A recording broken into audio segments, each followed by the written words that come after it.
श्री राधे कृष्ण भगवान की जय। भक्तजनों, भगवान की अहेतु की कृपा से प्राप्त इस देव दुर्लभ मनुष्य जन्म के अनमोल समय का सदुपयोग करते हुए अभी हम श्री भक्तमाल ग्रंथ का सत्संग करते हैं। सर्वप्रथम भक्तमाल के प्रथम श्रोता स्वयं श्री भगवान को मैं प्रणाम करता हूँ। फिर व्यक्त और अव्यक्त रूप में उपस्थित भगवान के सभी भक्तों, साधु संतों एवं महापुरुषों को भी मैं प्रणाम करता हूँ। और आप सभी भगवान में श्रद्धा और विश्वास रखने वाले श्रोताओं को भी मैं प्रणाम करता हूँ। भक्तजनों, अभी हम भक्तमाल जी में हरिवल्लभ यानी भगवान के प्रिय भक्तों में श्री विभीषण जी का चरित्र सुनेंगे। शरणागति के ज्वलंत उदाहरण श्री विभीषण जी है। ये राक्षस वंश में उत्पन्न होकर भी वैष्णवाग्रण्य बने। पुलत्स्य के पुत्र विश्रवा हुए। विश्रवा के सबसे बड़े पुत्र कुबेर हुए, जिन्हें ब्रह्मा जी ने चतुर्थ प्रजापति बनाया। विश्रवा की एक असुर कन्या से रावण, कुंभकर्ण और विभीषण ये 3 पुत्र और हुए। तीनों ने ही घोर तप किया। उनकी उग्र तपस्या देखकर ब्रह्मा जी उनके सामने प्रकट हुए। वरदान मांगने को कहा। रावण ने त्रैलोक्य विजयी होने का वरदान मांगा। कुंभकर्ण ने 6 महीने की नींद मांगी, किंतु विभीषण जी ने कुछ भी नहीं मांगा। उन्होंने ब्रह्मा जी से कहा, मुझे भगवत भक्ति प्रदान कीजिए। सबको यथायोग्य वरदान देकर ब्रह्मा जी अपने लोक को चले गए और रावण ने कुबेर को निकालकर असुरों की प्राचीन पूरी लंका को अपनी राजधानी बनाया। विभीषण भी अपने भाई रावण के साथ लंकापुरी में आकर रहने लगे। रावण ने त्रैलोक्य विजय किया। वह दंडकारण्य में पंचवटी से जगन्माता सीता जी को हर लाया। विभीषण जी ने उसे बहुत समझाया, दूसरी की स्त्री को ऐसे हर लाना ठीक नहीं। तुम समझते नहीं, श्री राम साक्षात परब्रह्म परमात्मा है, उनसे विरोध करना ठीक नहीं। रावण ने अपने भक्त भाई की एक बात भी नहीं मानी। वह अपनी जिद पर अड़ा रहा। सीता जी को खोजने के लिए लंका में श्री हनुमान जी आए। द्वार द्वार और गली गली में भी सीता जी को खोजते फिरे। उसी खोज में उन्होंने विभीषण जी का घर देखा। घर के चारों ओर राम नाम अंकित थे। तुलसी जी के वृक्ष लगे हुए थे। देखकर हनुमान जी आश्चर्य में पड़ गए और सोचने लगे, लंका निशिचर निकर निवासा, यह कहा सज्जन कर बासा।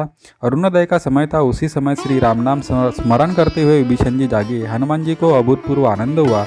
हरिजन जानी प्रीति अति गाढ़ी। परस्पर में 2 अदृश्य तार मिलकर एक हो गए। अपने को अपने में पहचान लिया।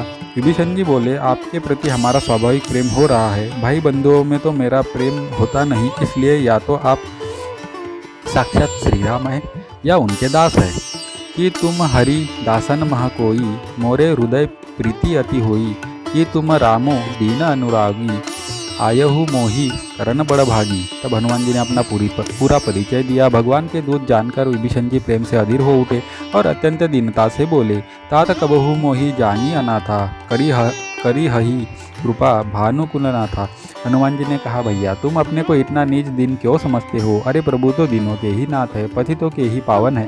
तुम स्वयं सोचो, मैं ही कौन सा कुलीन हूँ। जब मुझ जैसे चंचल वानर को उन्होंने अपना लिया तो फिर तुम्हारी तो बात ही क्या। विभीषण जी बोले, अब मोही भा भरोसा हनुमंता, बीनु हरि कृपा मिले ही नहीं सकता। परस्पर में बातें हुई। हनुमान जी के द्वारा सीता जी का पता पूछने पर उन्होंने सब बातें बताई। सीता जी की खबर पाकर हनुमान जी ने उत्पात शुरू किया। वे पकड़े गए। उन्हें मारने की आज्ञा हुई। विभीषण जी ने दूत को मारना अनिति बताकर कुछ और दंड देने को कहा।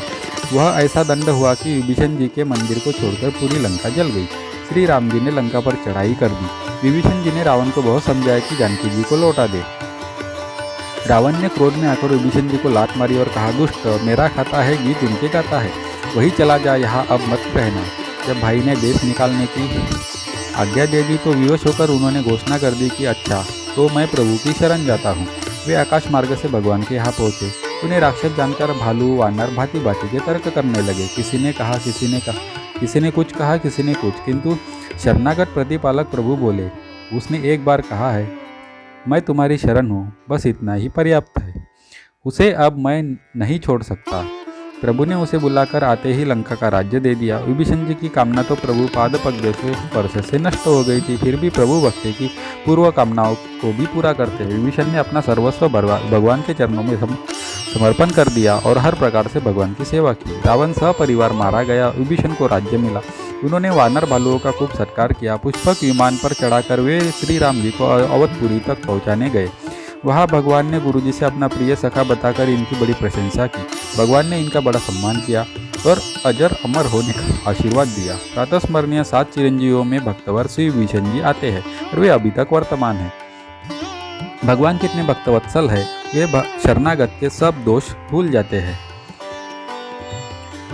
कवित्व में बताया गया है कि एक बार की बात है, समुद्र में एक जहाज जा रहा था। वह किसी कारण से अटक गया। उन अनेक उपाय करने पर भी जब जहाज न चला तब समुद्र ने रोका है और भेंट चाहता है, ऐसा मानकर नाविकों ने एक दुर्बल पंगु मनुष्य को बलिदान की तरह समुद्र में बहा दिया। वह मरा नहीं, तरंगों में बहते बहते लंका टापू में जा लगा। राक्षस उसे लेकर विभीषण जी के पास गए। उसे देखते विभीषण जी सिंहासन से कूद पड़े। उनके नेत्रों से आंसू बहने लगे। उन्होंने कहा, श्री रामचंद्र जी भी इसी आकार के थे, बड़े भाग्य से आज इनका दर्शन हुआ है। विभीषण जी ने उस मनुष्य को वस्त्र और अलंकारों से सजाकर सुसज्जित सिंहासन पर बैठाया और अनेक प्रकार से उसका सम्मान किया। फिर भी वह मनुष्य प्रसन्न नहीं हो रहा था। क्षण क्षण में उसकी कांति क्षीण हो रही थी। तब विभीषण ने प्रार्थना की कि प्रभु कृपा कीजिए, सेवा के लिए मुझे आज्ञा दीजिए। यह सुनकर उस मनुष्य ने कहा, मुझे समुद्र के उस पार पहुंचा दो, इससे में मुझे बड़ा भारी सुख होगा। तब बहुमूल्य अपार रत्न राशि भेंट में उसे देकर विभीषण जी समुद्र तट पर फिर ले आए। विभीषण जी ने उस मनुष्य के सिर पर श्री राम नाम लिखकर रख दिया और कहा कि यह राम नाम तुम्हें समुद्र से पार करा देगा। विभीषण की कृपा से उस मनुष्य में भी सच्चा प्रेम और विश्वास उत्पन्न हो गया और वह उसी ठौर बैठ गया। संयोगवश वही जहाज फिर लौट कर आया जिससे उसे गिराया गया था। जहाज पर के लोगों ने उसे पहचान लिया। पूछने पर उसने उल्लासपूर्वक सब वृत्तांत बताया। सुनकर लोगों को बड़ी भारी प्रसन्नता हुई। उन लोगों ने बड़ी अनुनय विनय करके उस मनुष्य को जहाज पर चढ़ा लिया। लोभवश नाविकों ने उससे रत्न राशि छीननी चाहिए। तब वह जल में कूद पड़ा और फल की तरह जल में चलने लगा। उसके पैरों में जल छू तक नहीं रहा था। यह देखकर सब आश्चर्यचकित हो गए और उससे इसका कारण पूछा। उसने विभीषण द्वारा बताई गई श्री राम नाम महिमा को सबको बताई। अब तो सब बहुत पछताए, क्षमा मांगी और नाम में सबका अपार प्रेम हो गया। ऐसे श्री रामनिष्ठ भक्त थे श्री विभीषण जी। श्री रामकृष्ण भगवान की जय। अगर आप भी भगवान को मानते हैं और साधु संतों में श्रद्धा भाव रखते हैं तो मेरे वीडियो को लाइक कीजिए, एक प्यारा सा कमेंट कीजिए और मेरे चैनल को सब्सक्राइब कीजिए।